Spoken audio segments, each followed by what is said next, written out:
ये कहानी ममता की है। बचपन से ही घर में ये एहसास दिलाकर पाला गया कि औरतों को बोलने का हक नहीं है।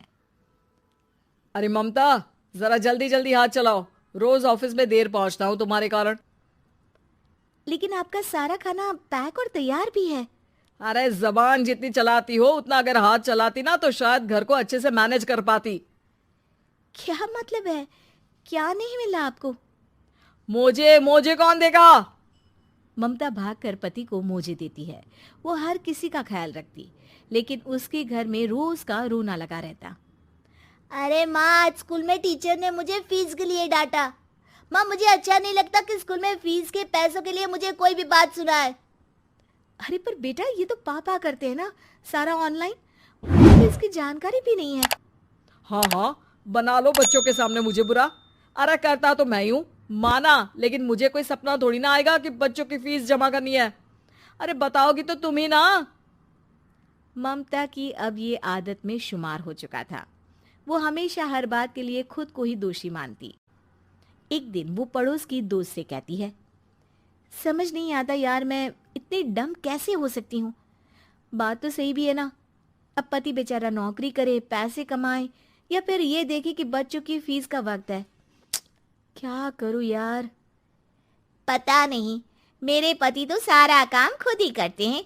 वो तो कहते हैं कि तुम थक जाती होगी, सारा दिन घर बाहर बच्चे। तो अच्छा, ऐसे भी पति होते हैं क्या?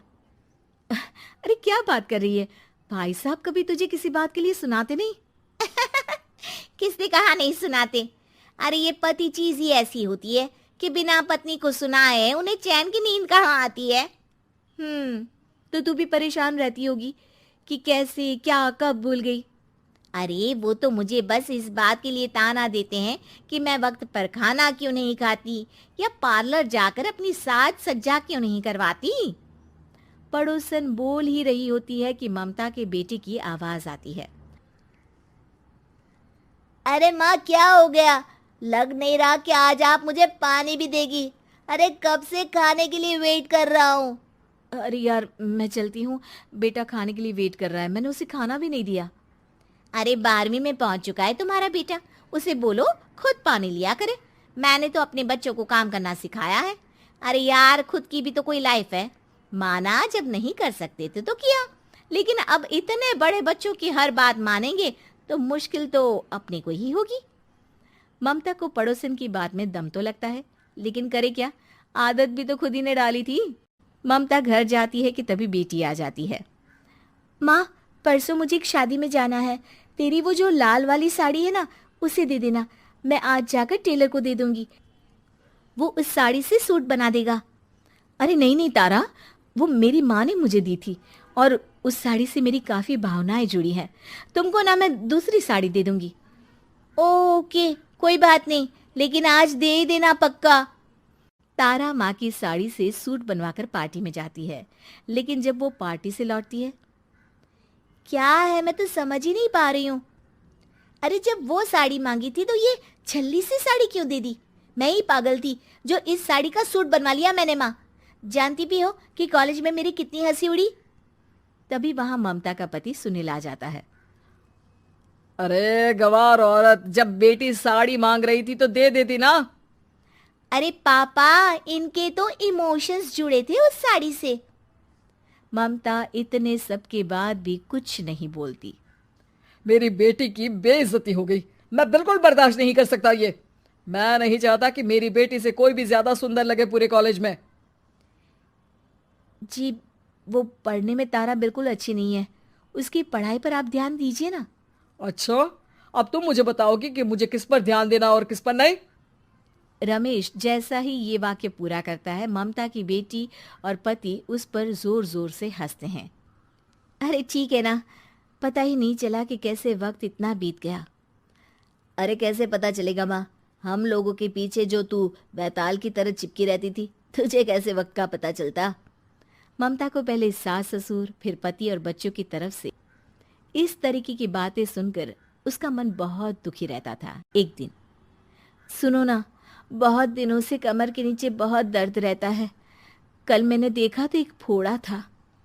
अरे ममता, एक बार अपने पति से बात करो, वो तुम्हारा फोड़ा डॉक्टर को दिखा देंगे। अरे नहीं नहीं, वो तो गुस्सा हो जाएंगे। अरे क्यों गुस्सा हो जाएंगे? तुमको दर्द है? हाँ, लेकिन वो यही बोलेंगे कि ऑफिस जाऊं या फिर तुम्हें लेकर डॉक्टर के पास। तो बेटे से ही बात कर ले। अरे वो तो मैं कर लूं, लेकिन फोड़ा है ऐसी जगह कि उसे बताते मुझे शर्म आएगी। लेकिन कुछ ना कुछ तो करना जरूरी है ना। ऐसे कब तक फोड़े के दर्द से तड़पती रहेगी? अब तो सोच रही हूँ कि इनसे बात कर ही लूं, वरना दर्द के मारे कहीं मर ना जाऊं। लेकिन शाम को, ममता, क्या किया तुमने आज? खाने के डिब्बे में कैसा खाना दिया था? दाल खराब हो गई थी। कब की थी? दाल तो मैंने सुबह ही बनाई थी, खराब कैसे हो गई? अच्छा सुनिए ना, मुझे कहना है कि अरे गरम दाल बंद करोगी तो ऐसा ही होगा ना। बेइज्जती हो गई सबके सामने मेरी। ऑफिस वालों ने ऐसा मजाक उड़ाया कि क्या बोलूं। कल से ठीक से खाना देना है तो देना, वरना खाना देना बंद कर देना। बाहर खा लूंगा मैं। ममता, जो पति से अपनी परेशानी बताने वाली थी, वो अब ये सोचने लगती है कि कल से पति को खाने में क्या दे। अगले दिन ममता थकी थकी सी हालत में, आप लोगों के लिए नाश्ता बना दिया है, खाना बनाने की हिम्मत नहीं है आज तो। रात भर सोकर थक गई है ना, इसीलिए तो खाना नहीं बना सकती। हिम्मत नहीं हो रही है, मैं बस सोने जा रही हूँ।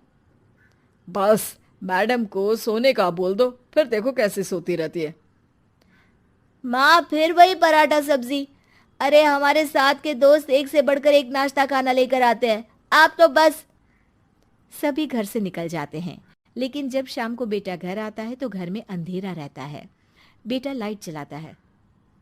क्या माँ, तुम्हारा भी जवाब नहीं है बिजली का बिल बचाने के लिए? वो बोल ही रहा होता है कि सामने माँ जमीन पर लेटी मिलती है। वो उसके पास जाता है। अरे माँ, क्या हो गया माँ? तभी वहां पड़ोसन आती है। अरे बेटा, तुम्हारी माँ के पैर के पास एक फोड़ा है, जिसके कारण ये लगातार कमजोर होती जा रही थी।